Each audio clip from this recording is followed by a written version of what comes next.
नमस्कार दोस्तों, आप सभी का स्वागत है आपके अपने YouTube चैनल दृढ़ता पर। जी हाँ दोस्तों, जैसा कि आप सभी को पता है कि यहाँ पर जो है सुबह के 10 बज चुके हैं और मैं कौशल गुप्ता का फिर से हाजिर हूँ आप सभी लोग के लिए यहाँ पर आपकी महत्वपूर्ण क्लास लेकर के। जी हाँ भैया, आपकी प्रैक्टिस पेपर से संबंधित क्लास लेकर के, जो आपकी यूपी पीसीएस और आरओ की परीक्षा के लिए बहुत ही ज़्यादा इंपॉर्टेंट है। एक चीज़ आप समझ लीजिए, अगर आपको जो है अपनी जीवन में आप सोच रहे हो कि मुझे यूपी पीसीएस आरओ क्वालिफाई करना है, तो एक बात गांठ बांध के रख लो। आज तुम रख लो, कल रख लो, या जीवन में जब भी रखोगे तभी एग्जाम निकलेगा, ये तुम अंदाज लेना कि मुझे डेली सुबह उठकर प्रैक्टिस पेपर जरूर करना है।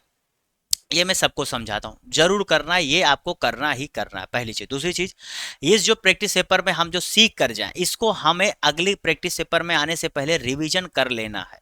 मतलब आपके पास 24 घंटे में एक तो क्लास करो, उसे रिवीजन कर लो।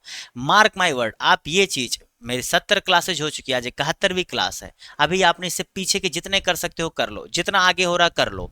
आपके पास जो 75 दिन के करीब समय बचा है, आप उसमें फोड़ दोगे, क्योंकि प्रैक्टिस पेपर में आपको सभी विषयों को मैं यहां पर लेकर के आता हूं, और सभी विषयों पर पकड़ आपकी बहुत ज्यादा जरूरी है, बहुत ज्यादा जरूरी है।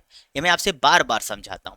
और साथ ही साथ देखो, यहां पर एक चीज और, इस चैनल से जुड़ोगे तो यहां पर करंट अफेयर्स हर संडे स्पेशल, जहां पर मैं आपके बीते महीनों के चुनिंदा प्रश्नों से आपका रिवीजन कराता हूं। साथ ही साथ सब्जेक्टिव वाइज क्लास करा, तो इसे यहाँ पर पॉलिटी पर मैंने इस बार ज्यादा फोकस दिया कि पॉलिटी से अच्छे खासे प्रश्न आपके आरओ में देखने को मिले, इसलिए मैंने अच्छे से फोकस किया है। आपको वहां देखने को मिल सकता है। साथ ही साथ यहाँ पर अन्य, जैसे मैंने 70 बीपीएससी को लेकर के, जो लोग तैयारी करना चाह रहे यूपी के वाले, सर फॉर्म अभी नहीं आया है, थोड़ा सा लेट हो रहा है, और मैंने आपको वीडियो बना के बता भी दिया है। तो उसमें मैं बिहार जीके भी आपको इसी चैनल पर पढ़ा रहा हूँ, ठीक है। बिहार जीके, और बिहार जीके के साथ साथ बिहार करंट अफेयर्स भी मैं कवर कर रहा हूँ। तो सारी चीजें वहां पर कवर की जा रही है भैया, तो इस चैनल को सब्सक्राइब कर लो, सारी चीजें एक ही जगह मिल जाएगी। बाकी अगर आपको तैयारी चाहिए, नौकरी चाहिए, तो ये क्लास है, ये चैनल है। बाकी अगर आपको ऐसे टहलना है, टाइम पास करना है, देखना है 50 चैनल कि ला ये देख लूँ वो देख लूँ, तो आपके लिए यूट्यूब खुला पड़ा है। आपका पैसा, आपका मोबाइल, आपकी समय। चलिए, तो इन्हीं सब बातों के साथ पहले प्रश्न की तरफ बढ़ते हैं। बताइए यहाँ पर सही उत्तर चुनिए, और कौन सी संविधान अधिनियम 73वां की आधारभूत विशेषताएं हैं। चार कथन दिया गया है, बताइए। कितना आसान सा प्रश्न है, बताइए। जवाब दीजिए भैया, कितना आसान सा प्रश्न है, बताइए।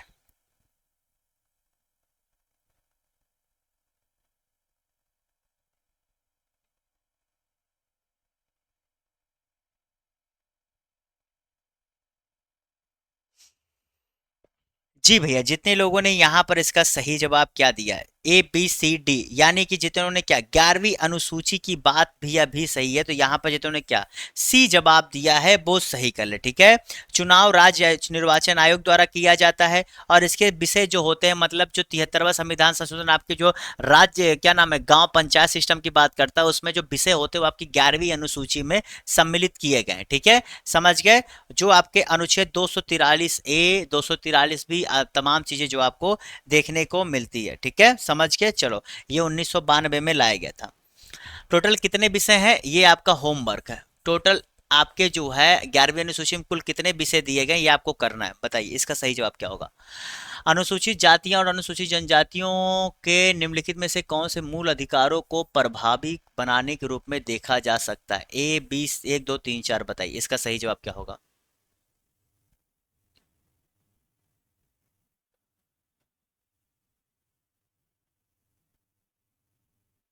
तो चलिए भैया, जवाब दीजिए। तो जितने लोगों ने यहाँ पर इसके सही जवाब क्या दिया है, तो जितने लोगों ने यहाँ पर इसका सही जवाब दिया है,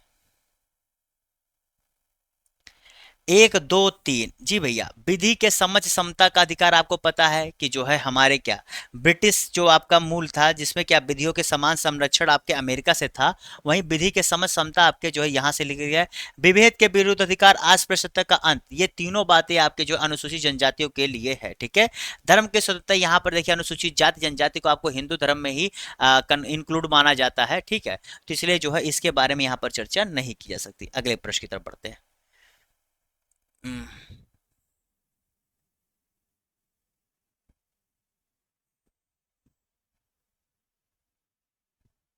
चलिए भैया, बताए इसका सही जवाब क्या होगा। वरिष्ठ न्यायालय द्वारा उत्प्रेषण रिट निम्नलिखित में से किसे जारी की जाती है। किसे जारी की जाती है, बताए इसका सही जवाब क्या होगा।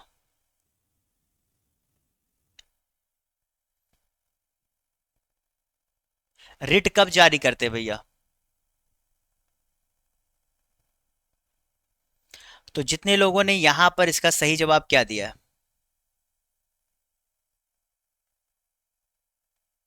तो जितने लोगों ने यहां पर इसका सही जवाब क्या दिया, उत्प्रेषण रिट जो है आपके दूसरे केस में, जी भैया बी क्या है, कार्यवाहियों के अभिलेख के पुनर्वलोकन हेतु अंतरण करने वाले अवर न्यायालय को, ठीक है भैया, अवर न्यायालय जो अपने उसके अधीन होते हैं उनको जो है यहां पर भेजा जाता है, ठीक है। इसमें शीर्ष न्यायालय द्वारा जो है इसकी क्या कार्यवाहियों की जांच की जाती है, ठीक है।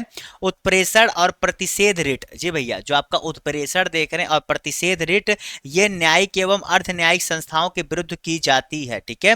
इसके अलावा जो आपका बंदी प्रत्यक्षीकरण होता है, परमादेश होता है, प्रतिषेध होता है, अधिकार प्रतीक्षा रिट होता है, ये भी जारी किया। तो कुल 5 प्रकार की रिट आपके अनुच्छेद 32 जो आपके क्या सुप्रीम कोर्ट को प्राप्त है, ठीक है। और आपके 226 आपको किसको प्राप्त है, आपके जो है हाई कोर्ट्स को। चलिए यहाँ पर कथन 1 है, उसका कथन 2 है, तो यहाँ पर 4 ऑप्शन से बताइए इसका सही जवाब क्या होगा। कथन 1 है, कथन 2 है, यहाँ पर 4 ऑप्शन दिए, बताइए इसका सही जवाब क्या होगा। और भैया देखिए आपको बार बार एक ही चीज मैं समझाने की कोशिश करता हूँ कि इन क्लासेस को ध्यान से किया करें, यहाँ के प्रश्नों को समझा कर इसे रिवीजन कर लिया करें, जो यहाँ चीजें ना हो। आपको अगर लगता है मेरी बात नहीं समझ में आ रही तो आप प्रश्न देख लिए ना, आप जा करके आपने जो पढ़ा वो अपने नोट से मिलान करिए ना। मैं हमेशा ये कहता हूँ कि आई एम नॉट परफेक्ट, चलो मान लिया, मैं हूं भी नहीं, क्यों परफेक्ट मैं नहीं हो सकता, जीवन में नहीं हो सकता, कुछ कहीं ना कहीं कहीं ना कहीं किसी एंगल से कमियां होंगी। लेकिन आपके पास समय होता है कि आप प्रश्नों को देख रहे हैं, आप गलतियां कर रहे हैं, तो आप उस चीज को जाके सही करिए। इसीलिए कहता हूं डेली प्रैक्टिस पेपर जरूर करिए, अपने आप को बेहतर रोज बनाइए भैया, क्योंकि ये कंपटीशन ही इतना टफ है। तो जितने लोगों ने यहाँ पर इसका सही जवाब क्या दिया है, जी भैया सी, जितने लोगों ने दिया कथन 1 सत्य है तथा कथन 2 असत्य है, जितनों ने क्या सी जवाब दिया है वो सही कर ले, ठीक है। सरकारी आयोग ने संस्तुति दी थी कि किसी राज्य का राज्यपाल राज्य के मुख्यमंत्रियों से परामर्श करके नियुक्त गैर राजनीतिक व्यक्ति होना चाहिए, ठीक है। और ये जो है ये आपको स्पष्ट कहा गया था कि वो गैर राजनीतिक व्यक्ति होना चाहिए, ठीक है। अनुच्छेद 165 भैया आपके महाधिवक्ता की नियुक्ति के बारे में होता है, किसके, महाधिवक्ता के नियुक्ति के बारे में अनुच्छेद 165 होता है, ठीक है। तो ये आप जान लेना, इसलिए यहाँ पर हो ही नहीं सकता आपके जो है राज्यपाल के नियुक्ति के संबंध में। ओके चलो अगले प्रश्न की तरफ बढ़ते हैं। निम्नलिखित में से कौन सा युग्म सुमेलित नहीं है, बताइए कौन सा युग्म सुमेलित नहीं है, ए बी सी डी में से बताइए। कितना आसान सा प्रश्न, कितना डायरेक्ट बेस्ड प्रश्न, बताइए।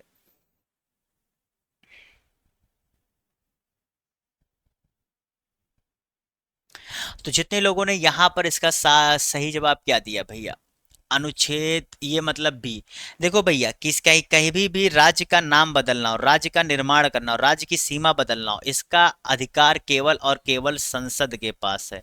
राज्य सरकारें अनुमोदन भेजती हैं किसके, संसद के पास, संसद उस पर जो है कार्यवाही करता है, क्योंकि हमारा देश क्या है, राज्यों का समूह है, ठीक है। समूह मतलब क्या, भारत क्या है, यहाँ पर सभी राज्यों से मिलकर बना, लेकिन सभी राज्यों के पास अपने संविधान नहीं है अमेरिका की तरह। यहाँ भारत देश का एक ही संविधान है। राज्यों को उनको उनको अपने हिसाब से जो है क्या कहते हैं, अपने राज्यों में अधिकार करने का भी यहाँ पर अधिकार दिया गया है।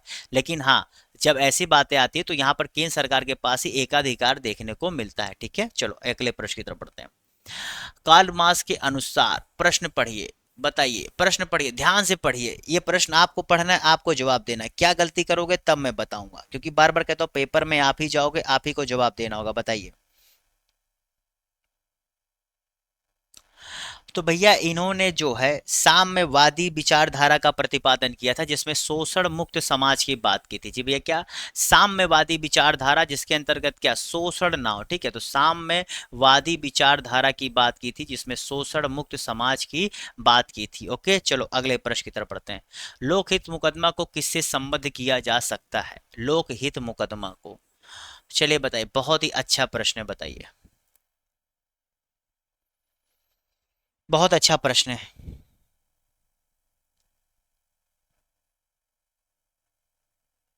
तो भैया न्यायिक सक्रियतावाद, जी भैया यहाँ पर हम दरअसल जब भी लोक हित मुकदमा लेकर के आते हैं तो हम जो है सार्वजनिक हितों के बारे में चर्चा करते हैं, ऐसे मुद्दे जो सभी लोगों से जुड़े हुए होते हैं, ठीक है। तो न्यायिक सक्रियता का बताता है कि आप जो है अपने अधिकारों को लेकर के, यानी जब भी चीज हो रही है तो आप न्यायिक सक्रियता यानी कि आप इसमें सक्रिय हैं, आप उसको लेने के लिए आप जो है आगे बढ़ रहे हैं, ठीक है। सक्रियता क्या होती है? किसी चीज को करने की, किसी चीज को पाने के लिए प्रयत्न करना, ठीक है।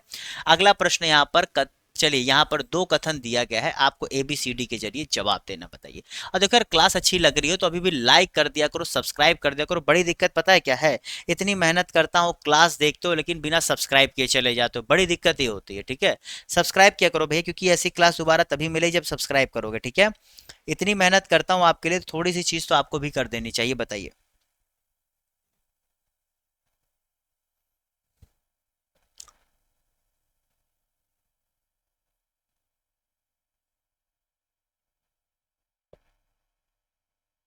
तो भैया सी जवाब होगा, जी भैया। हमारा संविधान उदारवादी नहीं, कठोर और उदारवादी दोनों है, जी भैया, सम्मिलित मिश्रण देखने को मिलता है। हम लोगों ने उदारवादी और कठोरता का मिश्रण किया और भैया मूल अधिकार मिला है जो अनुच्छेद 12 से 35 भाग 3 के अंतर्गत मिला, इसमें कोई डाउट नहीं होना चाहिए। देखो कितना आसान सा प्रश्न था, अगर इसके बावजूद तुम इतने आसान प्रश्न को, मतलब तो अपने संविधान की एक बेसिक चीज को नहीं जान पा रहे हो, गलत कर रहे हो, तो बताओ तुम क्या करोगे, बताओ। यानी कि तुम सही से पढ़ नहीं रहे हो, इसीलिए कह रहा हूँ भैया, मैंने पॉलिटी क्लासेस पढ़ाई हुई है, प्लेलिस्ट बना हुआ है, देख लो वहां पर जा करके। आपको अनुच्छेद 1 से लेकर के मैंने शुरुआत की है, पूरा का आपको धीरे धीरे पढ़ा रहा हूँ, अभी चल रहा है, ठीक है। तो आप पढ़ते जाइए, बहुत कुछ कवर हो रहा है। किन में संसद के दोनों संयुक्त बैठक बुलाई जा सकती है? चलो बताओ, यहाँ 4 पॉइंट दिए गए, कब कब जो है संसद की संयुक्त बैठक आपको देखने को मिलती है, बताइए कब कब।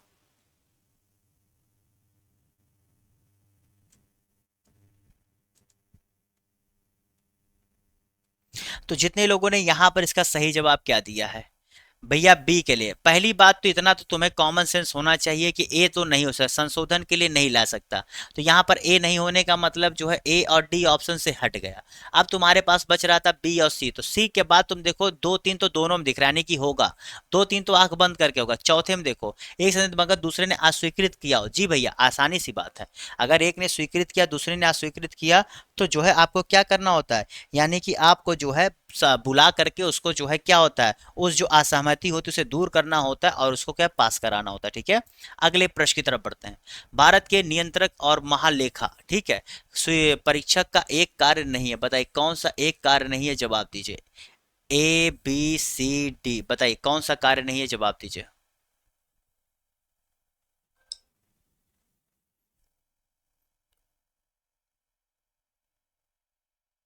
तो जितने लोगों ने यहां पर जो कार्य नहीं है उसका सही जवाब क्या दिया है?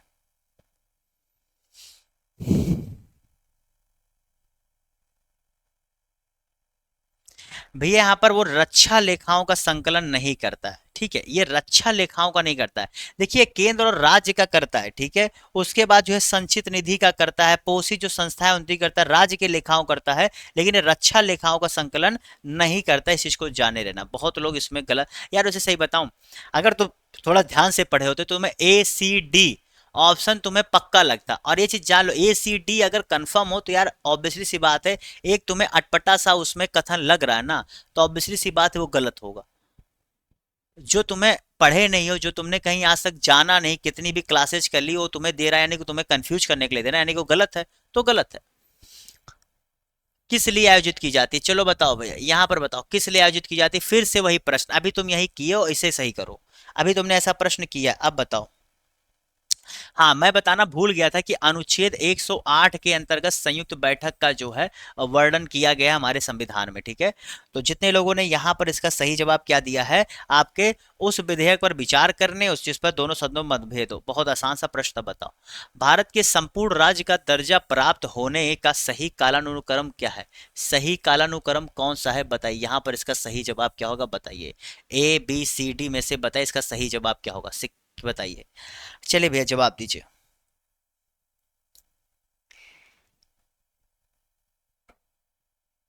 अब इसके लिए आपको जो है चीजें पता होनी चाहिए। तो भैया देखो नागालैंड आपके 1963 में बना था, ठीक है, 1963 में आपका नागालैंड बना था। फिर उसके बाद आपका हरियाणा बना था 1966 में। कब? 1966 में। फिर उसके बाद आपका क्या नाम है, सिक्किम बना था 1976 में। कब? 1976 में। फिर आपका एक बच रहा है, वही 1987 में बना था। तो इसका सही जवाब क्या हो जाता है? बी हो जाता है, जो आपका अरुणाचल प्रदेश सबसे आखिरी में इसमें से बना था। अगला प्रश्न है, अंतर्गत निम्नलिखित में से कौन सा मूल कर्तव्य नहीं है? कौन सा मूल कर्तव्य नहीं है, बताइए। बहुत ही आसान सा प्रश्न है, बताइए। तो भैया जितने लोगों ने यहां पर इसका सही जवाब क्या दिया? 51 ए भाग 4, याद आया? तो जितने लोगों ने क्या यहाँ पर, लोक चुनाव में मतदान का अधिक मतदान करना है। नहीं भैया, ये आपका संवैधानिक अधिकार है, जो अनुच्छेद 326। जी भैया, अनुच्छेद 326 के अंतर्गत ये आपका एक संवैधानिक अधिकार है। कैसा? एक संवैधानिक अधिकार है। चलिए अगले प्रश्न की तरफ बढ़ते हैं। निम्नलिखित कथनों पर विचार करिए। संवैधानिक सरकार वह है, यहाँ दो कथन दीजिए गया और सत्य बताना, यहाँ पर सत्य बताना, ठीक है। संवैधानिक सरकार वह है, बताइए। ए और दो दो कथन दिए गए, बताइए इसमें सत्य क्या होगा। चलिए फटाफट जवाब दीजिए भैया।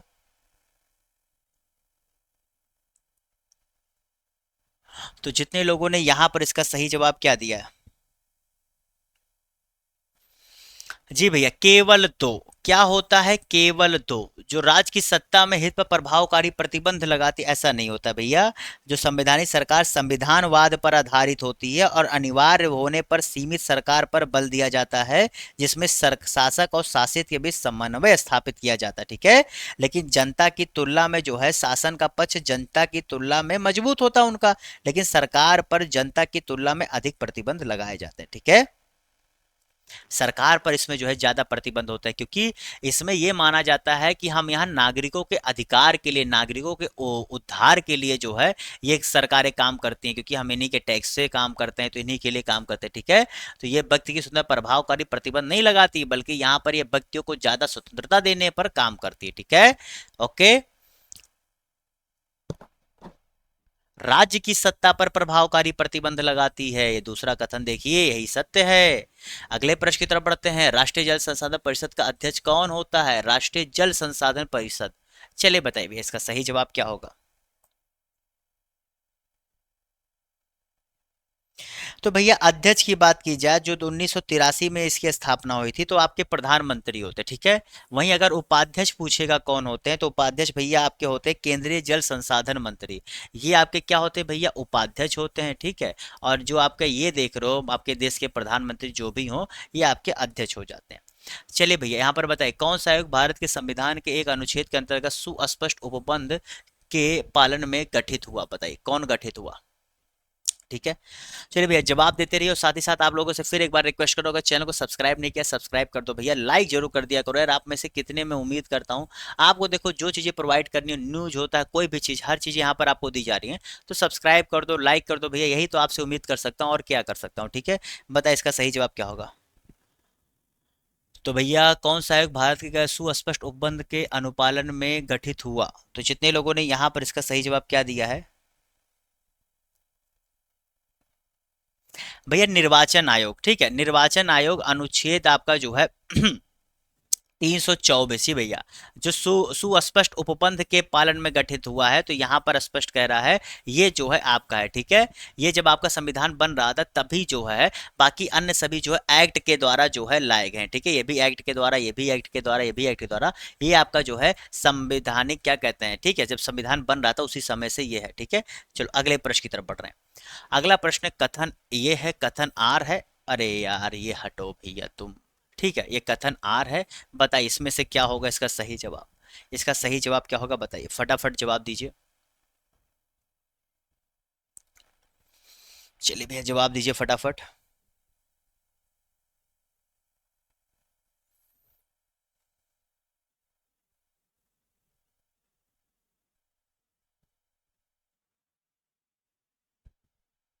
तो जितने लोगों ने यहां पर इसका सही जवाब क्या दिया है? जी भैया, जितने लोगों ने यहां पर इस प्रश्न का सही जवाब दिया है आपका डी, कथन सत्य है लेकिन कारण असत्य है। कथन सत्य है लेकिन कारण, यानी कि जो आर है वो असत्य है। क्यों? देखिए, जो अनुच्छेद 214 है उसके अंतर्गत कि भारत के प्रत्येक राज्य के अंदर एक उच्च न्यायालय होगा, लेकिन भारत में वर्तमान में कितना, 25 उच्च न्यायालय, जिनमें से 6 का एक से अधिक और राज्यों केंद्र शासकों पर निर्भर मतलब जो है नियंत्रण है, ठीक है। ओके, तो यहाँ पर जो विद्यमान है नहीं है भैया, ठीक है, जबकि आपका जो ये है वो सत्य है, ठीक है, तो यहाँ पर जो है आपका डी सत्य हो जाता है, ठीक है, क्लियर। चलो अगले प्रश्न की तरफ बढ़ते हैं। चलिए भैया अगला प्रश्न आपके सामने है, निम्नलिखित कथनों पर विचार कीजिए, कौन सा सही है बताइए।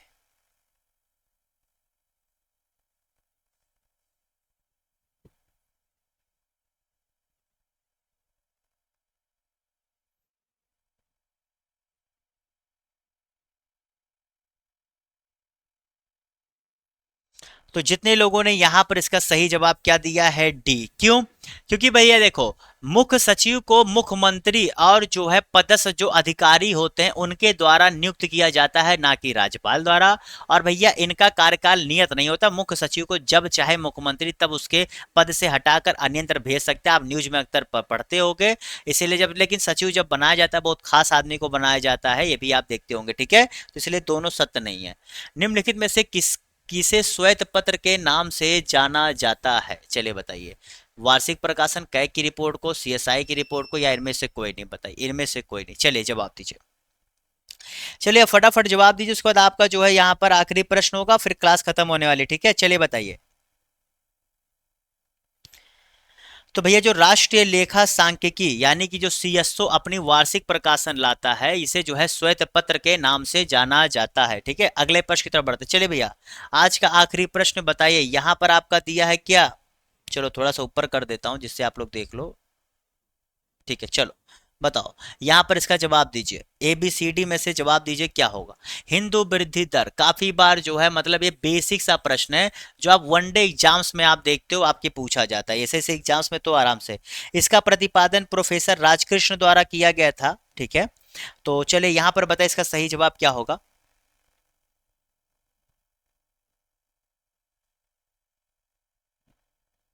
भैया ये देखो, ये हिंदू वृद्धि दर से कोई मतलब नहीं है, बाकी पहला तीसरा चौथा कथन सत्य है, तो यानी कि इसका सही जवाब क्या है, सी, ठीक है। तो यानी कि ये आपके 20 प्रश्न है, अगर आपके इन 20 प्रश्न में से अगर आपके 17-18 प्रश्न अगर आपके सही हो रहे हैं, तो जान के चलो आपकी तैयारी सही, ऐसे पढ़ते रहो, ऐसे ही आप पढ़ाई करते रहो, ऐसे ही प्रश्न आपको देखने को मिलेंगे, क्योंकि एग्जैक्ट यही नहीं लेकिन ऐसे ही संबंध में तथ्यवादी, ऐसे ही, क्योंकि देखो मैं ज्यादा कथन कारण और ऐसे प्रश्न लेकर के आता हूं जिसमें मल्टीपल ऑप्शंस होते हैं, जिससे आप लोग अगर वास्तव में जानते हो तो अच्छे से पढ़ाई कर रहे हो तभी कर पाओगे, अन्यथा नहीं कर पाओगे, ये एक प्रॉब्लम तो है, ठीक है। जो अच्छे से पढ़ाई कर रहा है वही इन सब प्रश्नों का जवाब दे पाएगा, जो वन लाइनर तैयारी कर रहा है, मैं काफी बच्चों से पहले भी कर चुका हूं, देखो भैया आर ओ यूपी पीसीएस तैयारी करो, वन लाइनर टाइप के एग्जाम्स मत करो, वनडे एग्जाम तुम नहीं देने जा रहे हो, तो यहाँ पर वन लाइन पढ़ाई छोड़ो, कुछ अच्छे बुक से पढ़ो, कुछ अच्छे चैनल को फॉलो करो, जैसे पॉलिटी में इतना डिटेल में पढ़ाता हूँ उसको पढ़ो। क्यों? क्योंकि यहाँ पर भी जब एक एक प्रश्न करा तो उसमें जितना हो सकता है बताने की कोशिश करती हूँ, मुझे समय का ध्यान रखना होता है, ठीक है। करंट अफेयर्स इसीलिए डिटेल में पढ़ाता हूँ, वन लाइनर नहीं पढ़ाता हूँ। क्यों? क्योंकि आपको उतना जानना पड़ेगा, क्योंकि अब कथन वाले प्रश्न आते हैं तो आप नहीं जानेंगे तो आप प्रश्नों को उस अच्छे से उतनी सहजता से नहीं कर पाएंगे, ठीक है। तो इस साथ इस क्लास को ही समाप्त करता हूँ, फिर मिलूंगा आप सभी से, तब तक के लिए goodbye, have a good day, bye bye, tata, see you, okay bye.